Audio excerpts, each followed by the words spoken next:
नमस्कार गाववाल्यांनो, कशा असाय? तर मग आम्ही आज चाललो देवाचा डोंगर म्हणजेच मच्छिनाथांची तपोभूमी बघू। आता आम्ही कुडाळ भंगसाळीच्या ब्रिज खाली इलो। हैसून सरळ जो रस्तो इलेलो असा तो रस्तो मच्छिनाथांच्या तपोभूमीकडे इलेलो असा। हैसून तुमका उजव्या हाताक श्री मच्छिनाथांची तपोभूमी देवाचा डोंगर असलेलो एक बॅनर दिसतलो आणि थैसरच एक कमान पण असा। तो जो रस्तो पुरो चढाव असा आणि तो जो रस्तो मच्छिनाथांच्या स्थानाकडे इलेलो असा।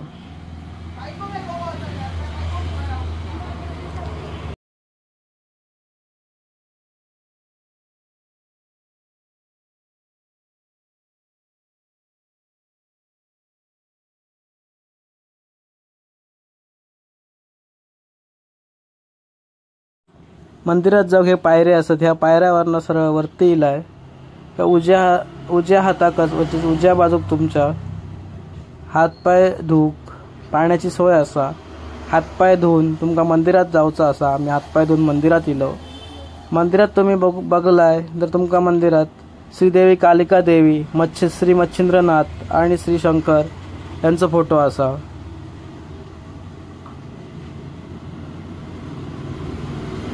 या स्थानाबद्दल सांगायचं म्हटलं तर हैसर पहिल्यांदा पाण्याची टाकी बांधत होते, पण जो कॉन्ट्रॅक्टदार होतो त्याका रोज आवाज येत वेगवेगळे काम करताना।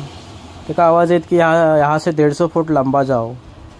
मग त्याने आणि त्याचं काम होत नव्हता, म्हणजे इथला बांधकाम होत नव्हता। मग ते म्हणून त्यांनी मग ती पाण्याची टाकी खाली बांधल्यान जी आपणाक येताना दिसली। या स्थानाबद्दलची सगळी पुरी माहिती पुढे आपणाक या व्हिडिओत गुरुजींनी सांगितलेली असा, ती तुमका बघूक भेटत।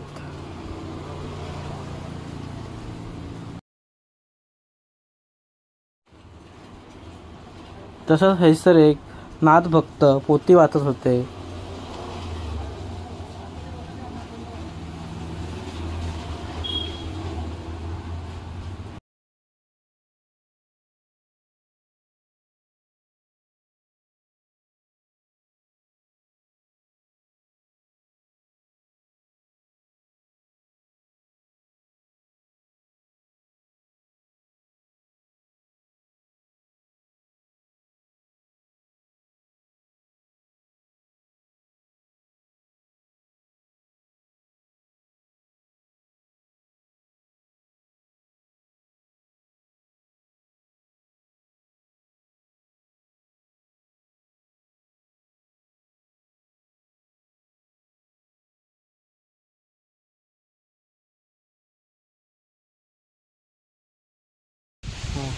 नमस्कार, मी प्रभाकर सावंत।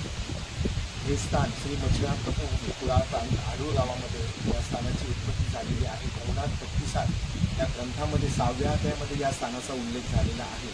या स्थानामध्ये मच्छिनाथ, कालिका माता आणि शिवशंकर भोलेनाथ यांनी 3 दिवस 3 रात्र वास्तव्य ठेवलेलं आहे आणि या स्थानाची महती पूर्ण नवनाथ भक्तिसार 6व्या ग्रंथामध्ये वर्णन केलेलं आहे। कालिका माता आणि मच्छिनाथांचं युद्ध झालं आणि युद्धामध्ये कालिका माता पराजित झाली आणि कालिका माते पराजित होतेवेळी तिने शंकराचा धावा केला। तेव्हा शंकर महादेव तिथे प्रगटले आणि शंकर महादेवाने मच्छिनाथांना आदेश दिला की कालिका मातेला पुनश्च जागृत कर। तेव्हा मच्छिनाथांनी कालिका मातेला पुनश्च जागृत केलं। जेव्हा मच्छिनाथांनी महादेवाला सांगितलं की मला या स्थानामध्ये कालिका मातेचं मला वरद अस्त्र हवं आहे आणि कालिका माताकडे जे कालिका अस्त्र तुम्ही दिलेले आहे ते मला कालिका अस्त्र हवं आहे।